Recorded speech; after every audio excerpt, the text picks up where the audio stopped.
పహల్గం దాడి ఘటన తర్వాత పాకిస్తాన్ వణికిపోతోంది. ఇండియా ఎప్పుడు తమపై విరుచుకుపడుతుందా అనుకుంటోంది. ఈ క్రమంలో చేయాల్సిన అన్ని ముందు జాగ్రత్త చర్యల్ని చేపడుతోంది.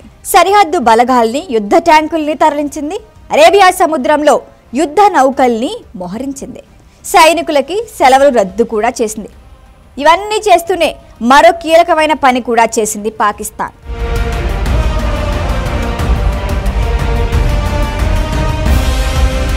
ఇండియా బోర్డర్కు ఆనుకొని ఉన్న తమ గ్రామాలన్నిటినీ పాకిస్తాన్ ఖాళీ చేయించింది. పాకిస్తాన్ ఖాళీ చేయించింది అనే కంటే ఆ గ్రామాల ప్రజలే స్వచ్ఛందంగా ఖాళీ చేసి వెళ్లిపోయారని చెప్పటం సమంజసంగా ఉంటుంది. జమ్మూ ఆవల నియంత్రణ రేఖకి అటువైపు పాకిస్తాన్ గ్రామాలున్నాయి. కంచె నుంచి అటువైపు చూస్తే ఆ గ్రామ ప్రజలు కనిపించేవాళ్ళు, పంటలు పండించుకునేవాళ్ళు. కానీ ఇప్పుడు ఆ సందడి లేదు. పంట పొలాలు బీడుగా కనిపిస్తున్నాయి. పండించిన పంటని కూడా ఎవ్వరూ కోయటం లేదు.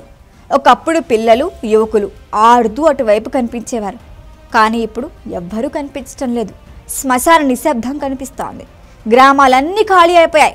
ఒకప్పుడు రోజుకి 5 సార్లు అటువైపు నుంచి స్పీకర్ల నుంచి నమాజ్ శబ్దాలు వినిపించేవి.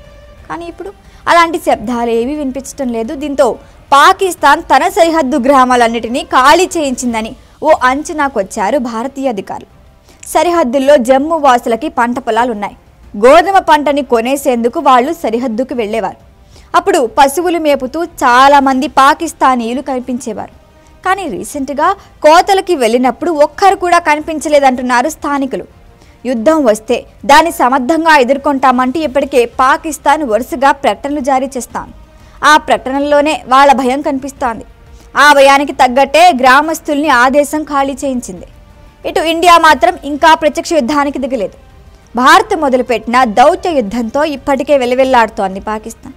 ఇక ప్రత్యక్ష యుద్ధం మొదలైతే ఇప్పటికే ఆర్థికంగా చితికిపోయిన ఆ దేశం మరింత దిగజారిపోతుందంటున్నారు విశ్లేషకులు.